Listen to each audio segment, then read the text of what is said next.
Hello, everyone, and welcome to episode 7 of Gerrard, Evolution of a Revolution, the show that looks back on Steven Gerrard's time as Rangers manager, the changes both in him as a manager and his team as Rangers went from complete also-rans in the summer of 2018 to undefeated league champions in the summer of 2021. My name's David Edgar, and I'm joined, of course, by the leader of Four Lads Had a Dream website. It's Stevie Clifford.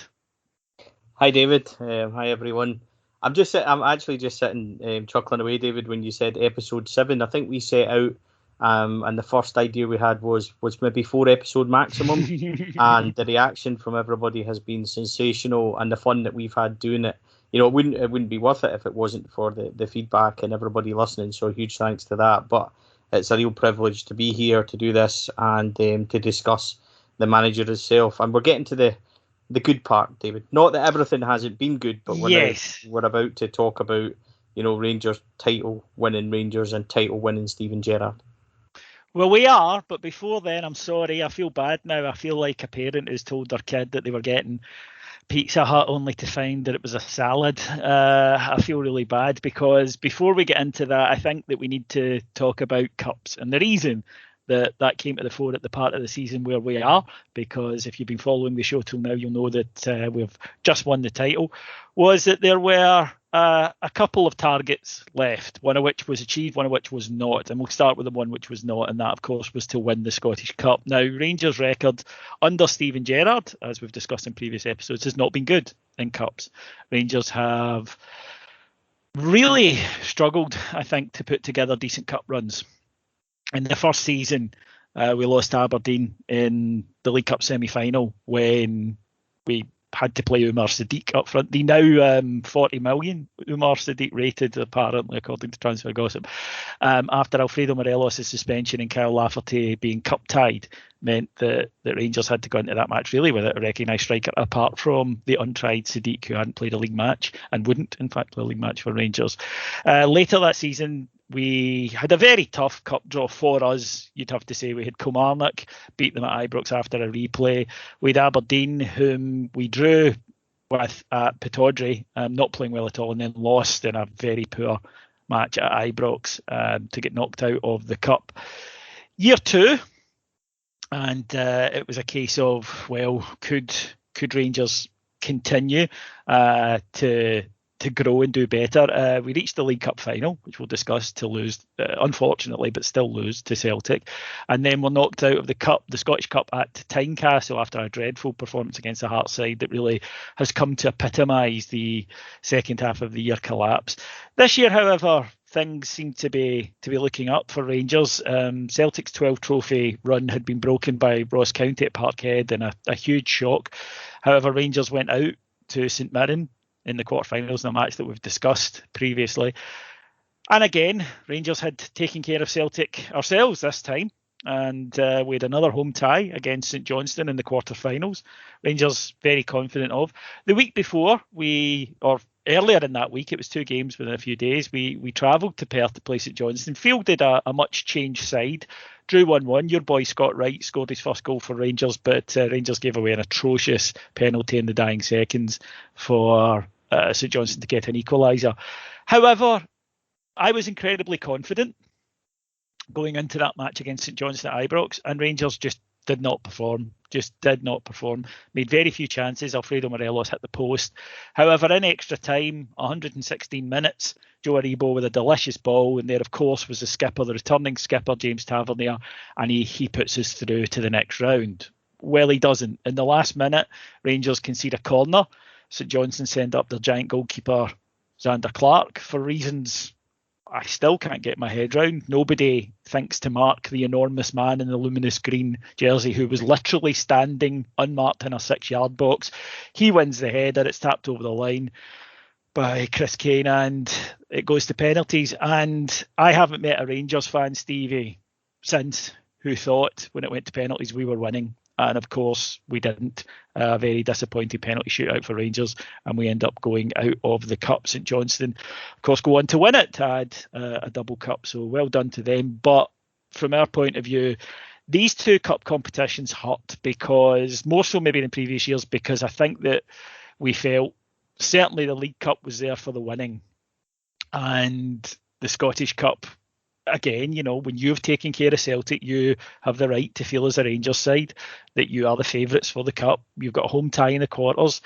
It was all looking good, and somehow we contrived to throw in another terrible performance. Now, undefeated in the league, 2 very disappointing cup defeats, and 2 very similar cup defeats in that Rangers get a late goal that should mean something more than it ends up doing, and then turn off completely and end up conceding huge goals. It was very unleague-like what happened against St Johnstone, because we've spoke about the... So what I'm going to ask then, logically. So what I'm going to ask. Why? Yeah, I know what's coming, and I don't know the answer of how that happens. I don't know, and I don't think any Rangers fan can answer. But what I would say against St Johnstone at Ibrox in that cup game, it was almost like we had teleported back 2 years under Gerrard, because it was very Gerrard of previous seasons where we had missed a lot of chances. Alfredo Morelos missed a couple, Kemar Roofe missed a couple, and these were glaring opportunities where in the league we were snapping up and we were getting the luck or we were getting the break. It completely vanished on that night. Then when we did score, you're wanting them just to, close up and see it out, which everybody was quite comfortable we were going to do. But the $1 million question, David, of how we cannot get over the line in a cup is something that I don't know the answer to. But the only rational, positive solution I can give everybody listening is that our focus this season and previous years has 100% been on the league. Now, we haven't managed to do it in previous years, but has this year. I think there will be more onus and more determination to do better in the cups. And that's where I think we are at our best. I think that when you listen to Scott Arfield on the last day of the season last year, when he talks about right and wrongs and the players knowing they've let themselves down, that kind of determination that the club took into the league games, I'm hoping that we'll take it into the cup games as well. Now, David, you'll be sitting there going, Stevie, why not just do both? And everybody will be saying that. But I'm trying to see something, including them, perhaps. Yes, I'm trying to see something that we can grasp onto to focus and look forward to the challenges next year in terms of the big, the big monkey that was on our back in terms of needing to win something is now gone. I'm hoping that we're going to see a more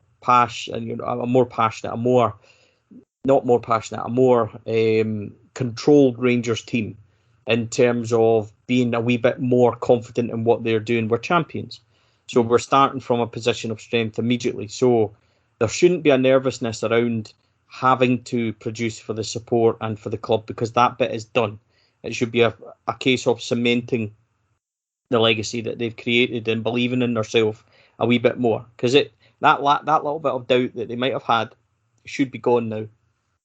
And that's a positive spin, David, I'm going to try and put on this and try and look for that. That's now gone from us. We can now focus on a good assault on the trophies, on the cups, and hopefully be a wee bit more relaxed and not feel the pressure as such that they felt before. Because I've no doubt if we played that St Johnstone game again, then we would have taken more of our chances and we would have been out of sight, because we did, although it wasn't a great performance, we did miss chances, and it was very reminiscent of what happened in years before. So that's the only thing I can offer, David. People might be listening and thinking it's a poor, weak excuse, and perhaps it is, but I'm trying to convince myself of a positive, and that's the one I'm coming up with. That this is gone now. The trophy's here, it's home. We can relax, we can begin to breathe a wee bit and start to focus on the challenges for what they are, right? This is St Johnstone at home. We have taken care of them at home. They're a very good side. They've got a great cup record they have. We shouldn't diminish that. But, this is Rangers. We're league champions. Let's relax and let's go and take care of it the way we should. Yeah, the thing about it that's odd is again, as you say, it's a side that we've played in the league and we've done, pretty well against. Should have learned the lesson from the midweek, to keep switched on to the end of the match, and didn't. But even so, one of the things I'd say about this Rangers side is it does learn lessons, but it doesn't learn them instantly. And I'm not sure in football anymore that's possible. I always did think that we'll learn your lesson, and that you hear it from certain managers. I'm sure we don't need to hear the phrase "we'll work on it in training this week" to think of a recent Rangers manager, but I don't think it works like that. I think maybe when you're in the middle of a season, or even just in a season, and you're too close to it, this Rangers team has been good at going away each summer and coming back having taken its lessons on board. But perhaps you need that space in which to do that. And maybe we'll see that in the Cups. I think part of it is perhaps the legacy of the previous couple of seasons and the disappointments. And I think that was certainly an issue with it. Secondly, I think that they had set themselves this goal in the league and they just zoomed to it, didn't they? They never let up. They just zoomed to that league title. Just kept going and kept going and kept going, and possibly at the exclusion of everything else. That's kind of, David, the kind of thing that I was trying to hint at. And listen, we're sitting and we're making excuses, right? But we're trying to see positives behind it and explain it a wee bit. And part of that is what I'm kind of drive at as well, and what I think as well is that they were so focused. They would have had it drummed into them at the start that the league was non-negotiable, that it must be. There is a part of the psyche, David, that must have slightly taken the foot off the gas, when it comes to other performances. And when we venture in and talk slightly about how that's different for Europe, we know it's a different style. We know that there's, Rangers can play a wee bit more counter-attack and free flow, and it's not like that in Scottish Cup competitive games because teams sit in and try and do that to us, and it's more difficult. But I do think, and I am trying again to kind of explain that now that we are champions, I do think that we should be a lot more personally relaxed of where we are as a club and as a squad, and the belief should be there that we have the capabilities now to land titles and land cups. And I don't see the nervousness or anything getting to us again that way next season. I think that it's the final hurdle that Gerrard needs to get over as such, but it's not anywhere near the magnitude of the league. And if we're sitting here next year, having won the league and not won the cups again, it'll be disappointing, but it's not devastating. The league is the priority. And that's not to diminish it. Again, we should be doing better, but the league needs to come home every year. Yeah, I agree, but equally, Rangers should be winning cups. We have a side that's more than capable of winning cups, and I think that it has been a mentality thing. Clearly, you can't explain it otherwise because it's not an ability thing, obviously. So it has to be a mentality thing. I think it was just so disappointing that in those games we didn't play well in either of them against the two Saints, and it's fair to say. But then we dug ourselves out of a hole twice and then threw it away. Absolutely threw it away. And I think that the reason that it hurt is it was open. Both cups were open to us to go on and win it.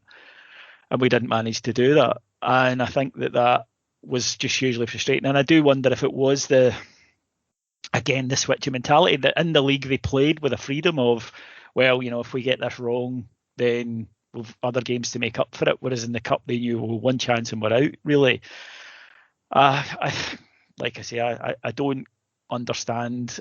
The manager spoke. That Connor Goldson spoke in the review of the season in the Special Collectors magazine that they couldn't get their heads around why they'd failed to perform in these two matches. And it is something, but you need challenges, don't you? You can't just rest in the laurels. And it's a reminder to this Rangers team that they've done brilliantly, but there are still mountains to climb. There are still places to conquer. And I think that's important, and it's definitely something I would think would be getting focused on in the next season. But you're right, we would never say focus on the cups ahead of the title. Equally, we should be capable of winning both. Great Rangers teams are.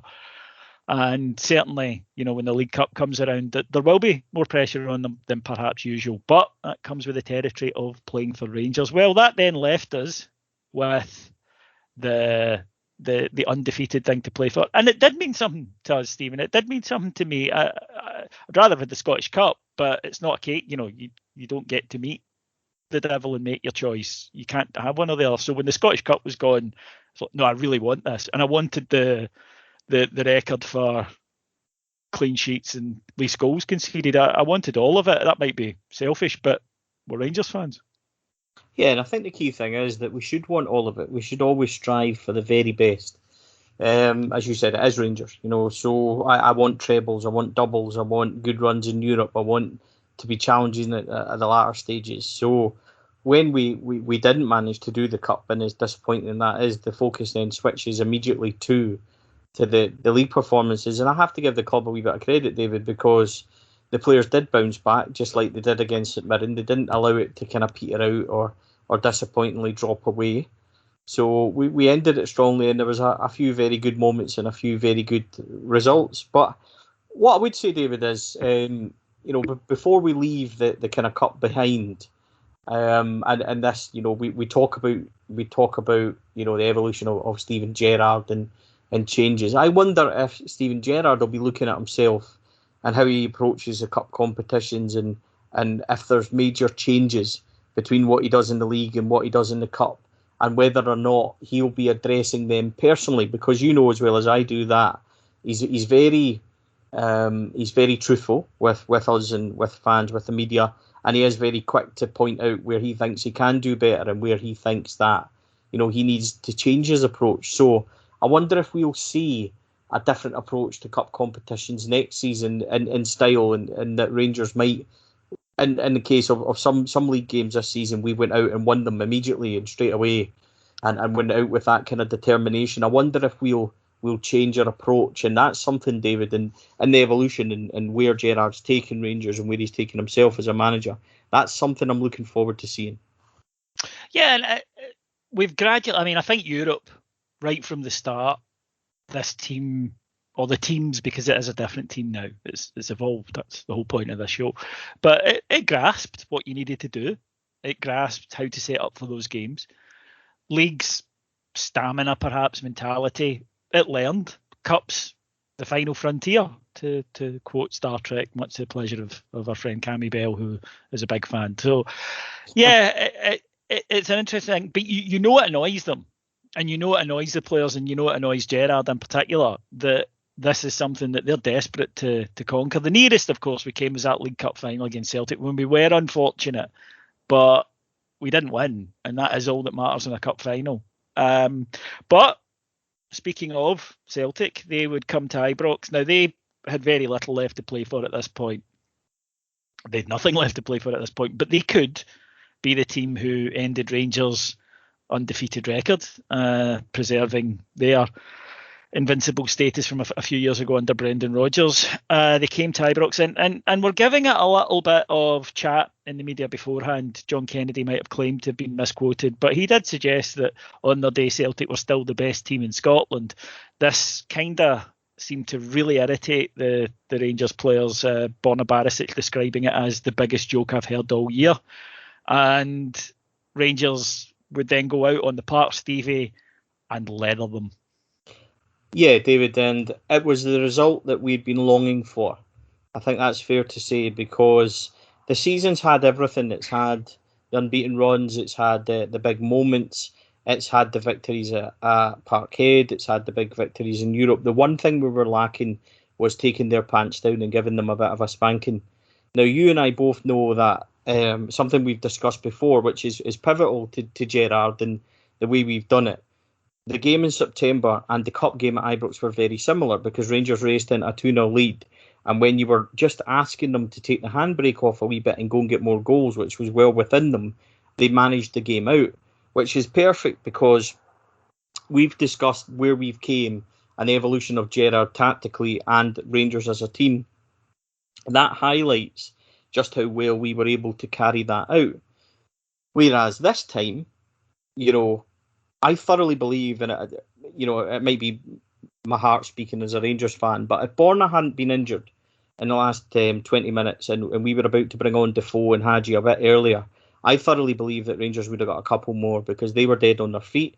Rangers were well on top. As it happened, Borna went off. We had to rejig slightly. Joe Aribo went back to left back, and at 3-1, we kind of played the game out, although we did add a fourth. But I thoroughly believe at that point, David, 20 minutes left, we were heading to 5 or 6. And I think Gerrard had said to them, right, go and get that. and that excites me because I think that's well capable now. I think we're well in the zone to do that, and there was a determination that day. That the comments were laughable from John Kennedy, and I know and understand he has to say it, but there's a diplomatic way of saying, what he said, and he might say he was misquoted and whatever. But like you, I think there's a definite tone in what he said to try and undermine our achievements. That's personally what I thought at the time. Clearly, the players did also, but we were magnificent. We started off well. And I know, obviously, David, take us a wee bit through. You talk us through that day because you were obviously there. You would have felt the atmosphere a wee bit more, and there was a definite air of determination. Yeah, there was an edge about the Rangers team. I think anyone who watched that game will see that right from the start. And of course, Rangers take the lead. That wonderful finish from Kemar Roof, who, interestingly, when he runs away after scoring, it sort of looks up to the sky as much as thank God for that, because he'd been rotten for the first 25, but he couldn't control the ball. And also, David, I think in fairness, he had been. I personally had given him a wee bit of stick after St Johnstone Cup game because I felt he played within himself. And we know that Kemar Roof is an outstanding player when he's on it. I just thought he wasn't on it a wee bit, and he had a definite point to prove in this game. And, what often happens when I go out on a wee limb and give somebody a wee bit of stick, they slap you back in the face. And I wouldn't have it any other way, If they're going to do it, then do it that way. But as you said, a wonderful finish. Callum McGregor in that move gets himself sent off. He was a walking red card. He could have been off before that. He would have been off after that.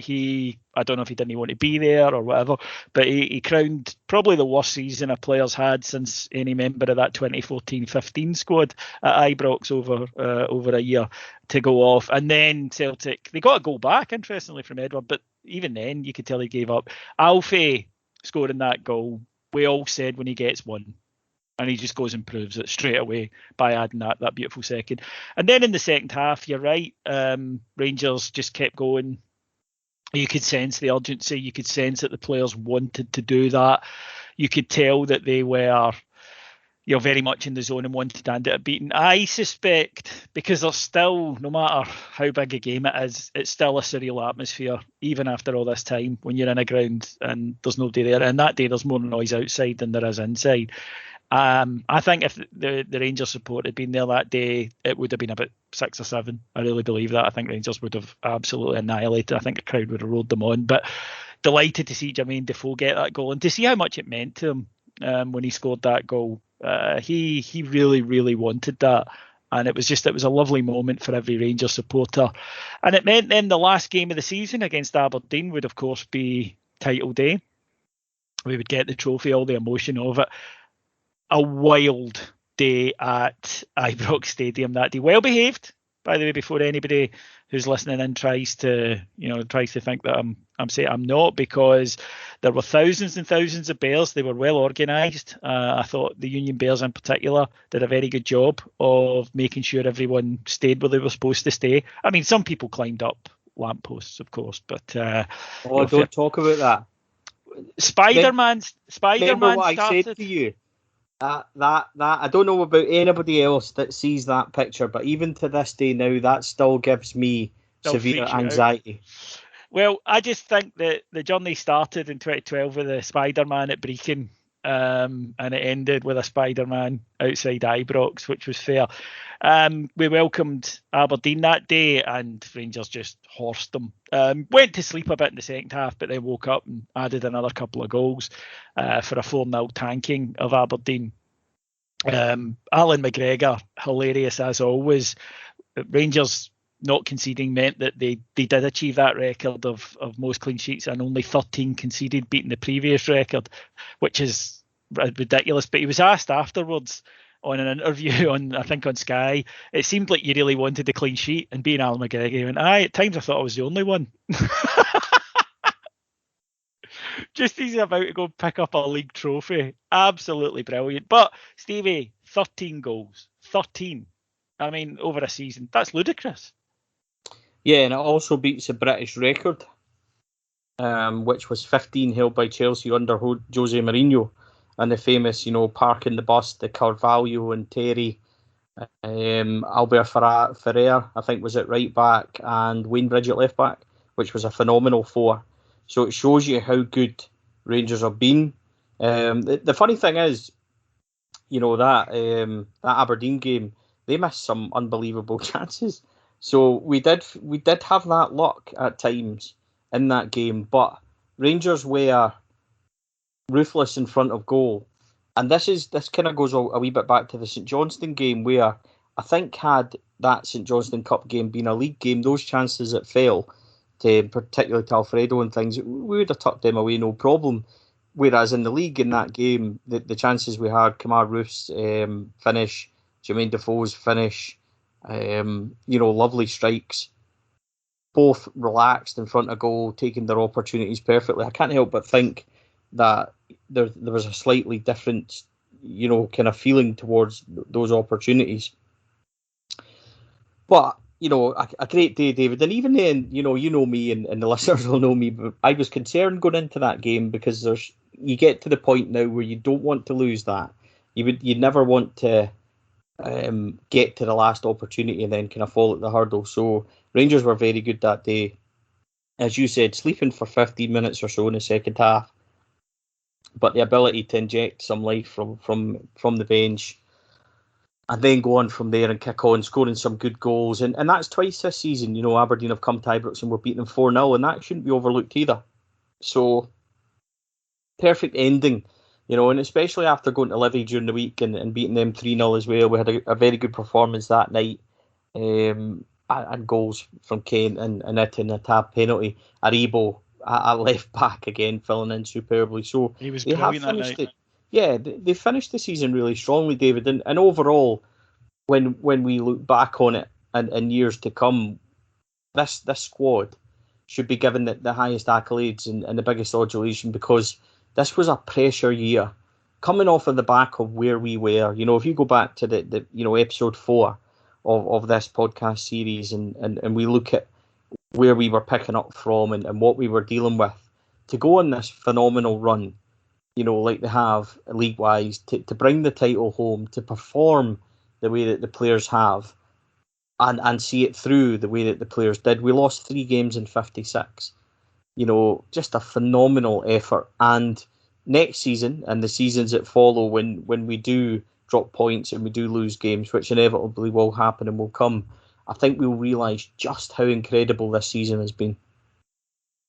I think so. And Steven Gerrard took the applause. He got soaked in champagne, of course he did, by Alfie. Of course it was. And it was a wonderful day. And we're now looking at him 3 years in.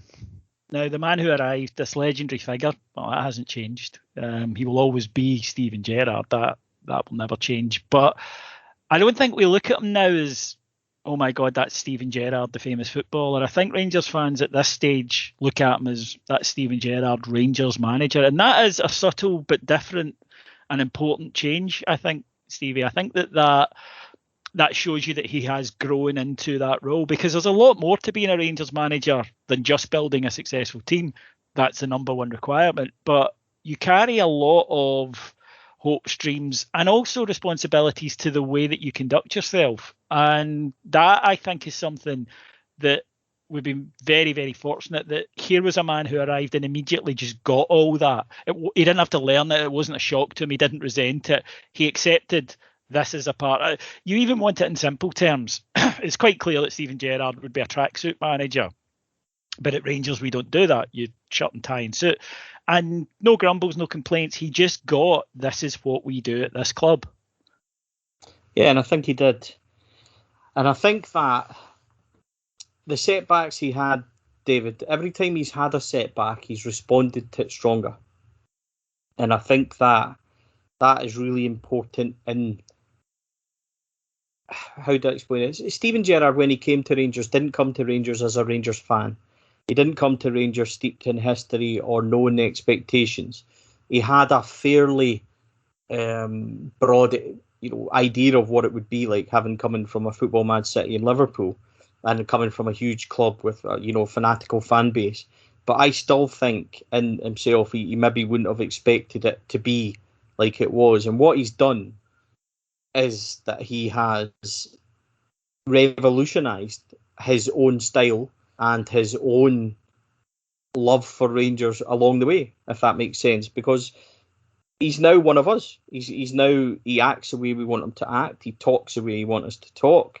He treats the club with the same magnitude as it should get. And even if you look at the Tranmere game that's just passed, and he's absolutely furious. He's absolutely fuming. He understands, and the words he uses in terms of this is Rangers. This would never happen here, and this, we will make sure this doesn't happen, and things will strive to get better, etc. Everything he says, and he understands the magnitude of everything surrounding our club. That's the kind of greater point I'm trying to make. And I think when you look at him as being an outsider, I think that the journey he's taken himself on, from Steven Gerrard, the player, to the coach, to having the same kind of stature and the same respect when he walks into a room as somebody like Walter Smith, I think that's incredible. And I think that's nothing but, to be commended from the way that he's evolved as a manager. And as we've spent time looking at his journey, and the great thing about it is, having delivered the league, he's still got so much more to achieve. This isn't Steven Gerrard, the complete, the complete manager and nowhere to go. This is Steven Gerrard, who's now, completed the big one, but has still got so far to go. And I'm looking forward to seeing where he goes next, David. And you've spent time with him. You've seen him throughout the year. The determination, the focus, the drive to make sure that league comes home. Now that it's home, he doesn't seem like he wants to stop there. No, I don't think he does. I think that he is a guy who was driven by a lot of things. Firstly, an almost preternatural inbuilt drive, and that's why he achieved so much in his career. But I spoke to a journalist from down south who's known him his whole career, and he said to me earlier this season he's haunted by what happened, the slip, the game against Chelsea. He said, and he's desperate to win a league title. He said it was one of the reasons why he came to Rangers, because he could see how big it was for the club, and it echoed what it was for him, that it was a holy grail thing for us, and it was a holy grail thing for Steven Gerrard, the man, to deliver a league title. Now, of course, we know Liverpool have since won a league title, and I'm sure he was delighted about that, but he needed one. He wanted one more than anything. And I think that's why Rangers appealed to him more than, of course, the guy who'll be forever twinned with in people's imaginations, Frank Lampard. He goes to Derby and, has a crack at promotion and stuff. And obviously that did then smooth a transition to Chelsea, albeit in unique circumstances for Chelsea. But I think that Gerrard needed to go somewhere where there was intense pressure to deliver an actual league title, not a promotion, but an actual league title. He needed to go somewhere where he could do that, and then almost take away right at the start the thing that would get held against him. Is like, well, you don't know what it's like to win a league title. Yes, I do. Right? Didn't do it as a player, but I did it as a manager, and I did it from miles behind with a smaller budget. I didn't take over the top team in the country who'd won the league by X amount of points and then just take them to a title. He took a really difficult task, and he did it. And he did it by 25 points. I mean, a remarkable achievement. And he did it by building a terrific side that played great football. And I think that matters to him. I don't think that he would have, I think he wanted a league title over and above, but there is a difference between, as I say, taking over the Rangers team and then, for example, taking over the Celtic team from Brendan Rodgers. And that sounds like a dig at Neil Lennon. It's really not, but clearly one of the situations is easier than the other. Common sense. You're taking over a very good side that's well coached. You've got more money than your opponents. It should be easier to win a title. It's common sense. Whereas you're taking over a club that's been through the ringer, that needs a whole new squad assembled in that summer of 2018 on a limited budget. Your opponents that summer can go out and spend $9 million on one player. We couldn't get near that. And I think that it was about proving something to himself as well as proving something to the outside world. And I think that it kind of erased a lot of ghosts, or exercised a lot of ghosts for him. Anyone who's read his book will know that game against Chelsea will always be something that's there. But I think now the fact that he's been able to overcome that, to set himself another enormous challenge and to overcome it, bodes really, really well for him in the future. Yeah, and I think it would have also helped that Liverpool under Klopp have delivered the Premiership title and delivered the Champions League in quick succession with a remarkable team that they had. He's then been able to come up and do exactly what people said he couldn't do with Rangers. Because let's be honest, David. Again, we journey back. He didn't take over a thriving Rangers team. He didn't take over a thriving Rangers squad. He didn't have the infrastructure. He was starting from scratch. He had no central defence. It was a job that would take years. And it's not like we are all patient Rangers supporters. You know, I speak from experience. I'm just a grumpy little man when it comes to Rangers. And a lot of us were with him always, you know, throughout it. And that's fine. But it wasn't easy. It wasn't like he was above criticism. It wasn't like it was a infatuation he's had with Steven Gerrard the person. You know, as much as we do love him, we've there criticised maybe him. was a bit of that. I mean, At start, yeah. Absolutely. I think that, you know, we have to be honest there and say, and I'll admit to this, I invested so much in him being the one. You know, yes, but David, you still it. criticised him. That's the point I'm making. You were still critical of him. You still criticised the cup exits. What I'm trying to say is it wasn't an easy ride for him, and he's away from his family. He's away from Liverpool, and he made an investment into turning Rangers around, and he stuck it through, and he's seen it out, and he's still here to do the next bit. And I think that is as much to be praised as anything in his journey himself as well. Yeah, and I do think that there's an inherent hunger in him that drives him on, and that, you know, the cup things do rankle. I think that's good because he's the type of guy who gets motivated by that.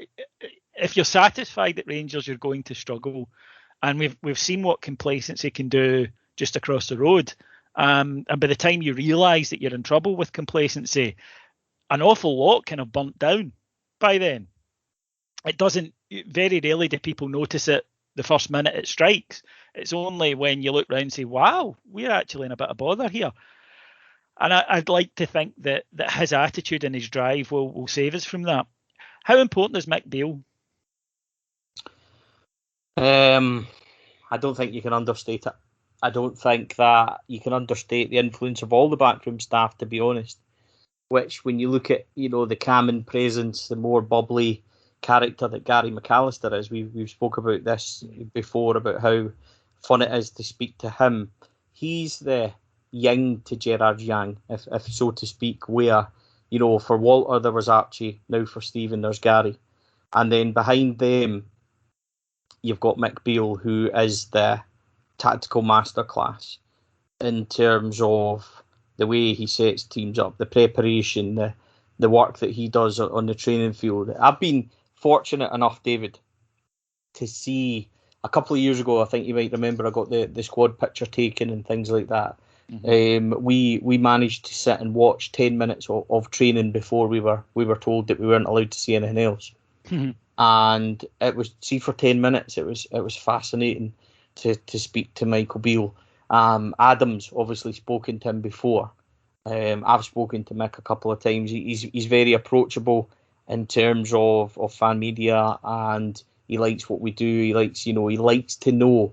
And the thing is, when you speak to Mick Beale, he never, and I'm not sitting here pretending I'm his best friend, and that's not what it's meant to. You're talking about once 6 months, you know, you might get a message or speak to him, but he doesn't shut you down. So if you say to him, you've got an opinion on something, he finds it interesting, he's like, oh, that's interesting. So he doesn't give you anything back, which is quite. I remember talking to him about where he thinks he's strengthening, and I said midfield. I think we're desperate, and he says, oh, that's interesting.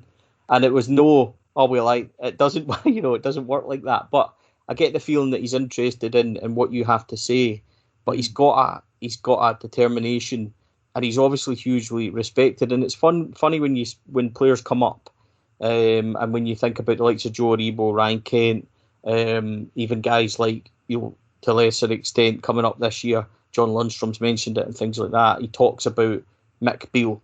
Everybody, they don't talk about Steven Gerrard only. They talk about Steven Gerrard, Gary McAllister, Mick Beale. So Mick's obviously well known from the work he's done with the Chelsea under-18s and where he started and then going out to Brazil, coming back. He's obviously a hugely respected figure, and I can see Mick Beale going on to big things, David. I think he's got everything tactically. And what I like about Rangers, when you watch them, we have a clear identity about what we're trying to do, how we're trying to play the game, what we're trying to achieve. And there's been times where under certain managers, we've had a style, but it's been on individuals, and highly based on what they do.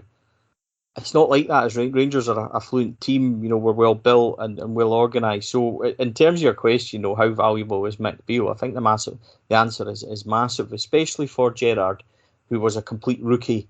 He needed a solid team round him to identify Mick Beale the way he did, to approach Mick Beale. And, I think we spoke about this, you mentioned it before, to approach him in Melwood and Liverpool training ground and say, how's you fancy coming up and being my assistant at Rangers?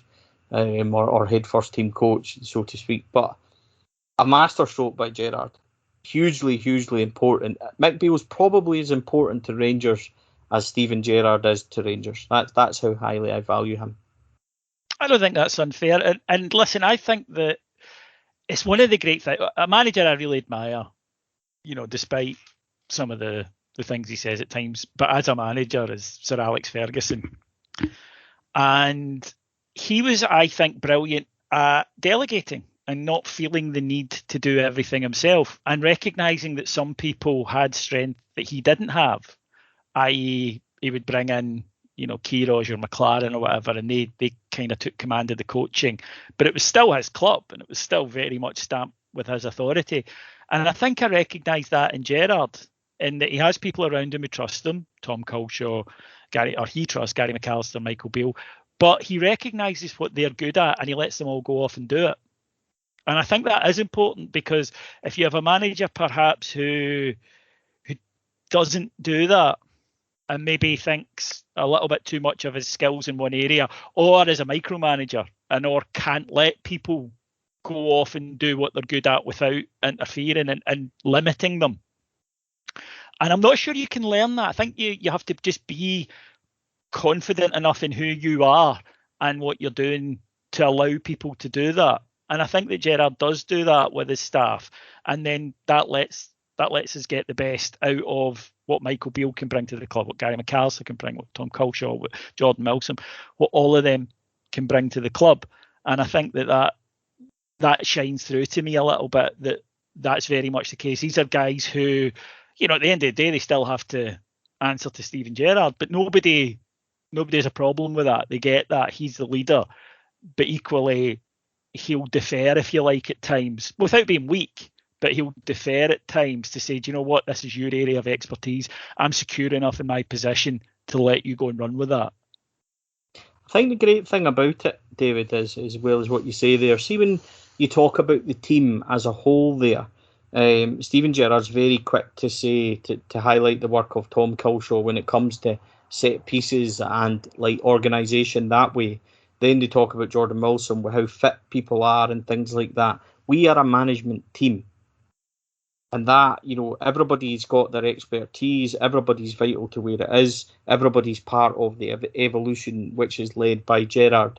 Everybody has kind of learned and evolved, and we conceded a lot of goals from set pieces. That's got better. We then didn't score a lot. That's got better. We're fitter now than we ever have been before.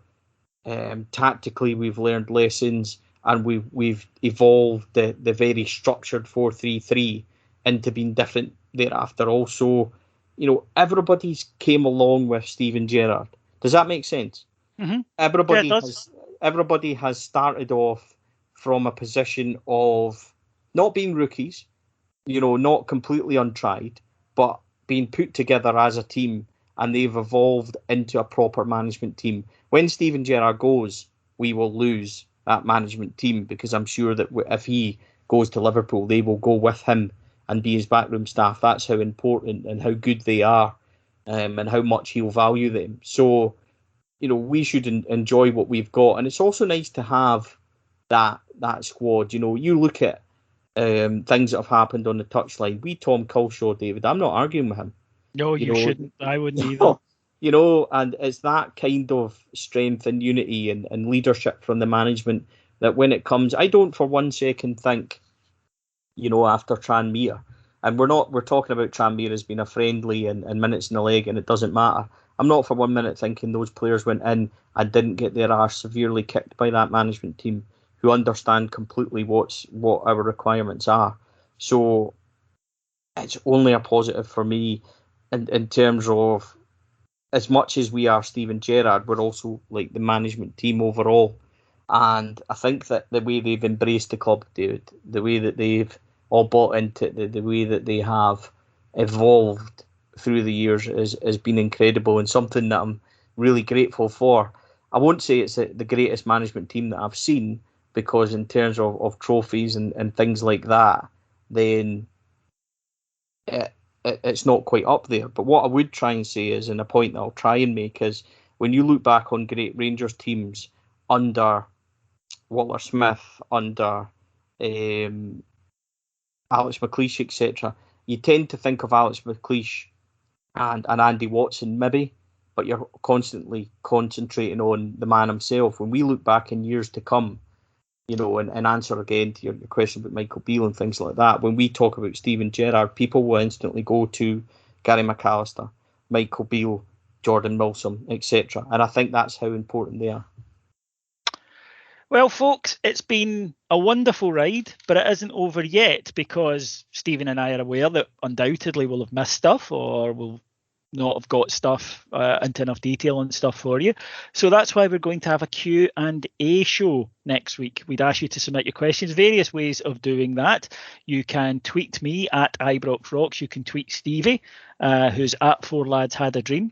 You can leave your comments if you're a Patreon subscriber, or you're listening on Patreon, because it's free on Patreon. You can leave your comments there in the thread, and we'll answer them next week. And I'm sure, Stephen, we'll get different perspectives and new areas to look at that perhaps we haven't been able to get into throughout the show. So it's a good way of opening our eyes to new things as well.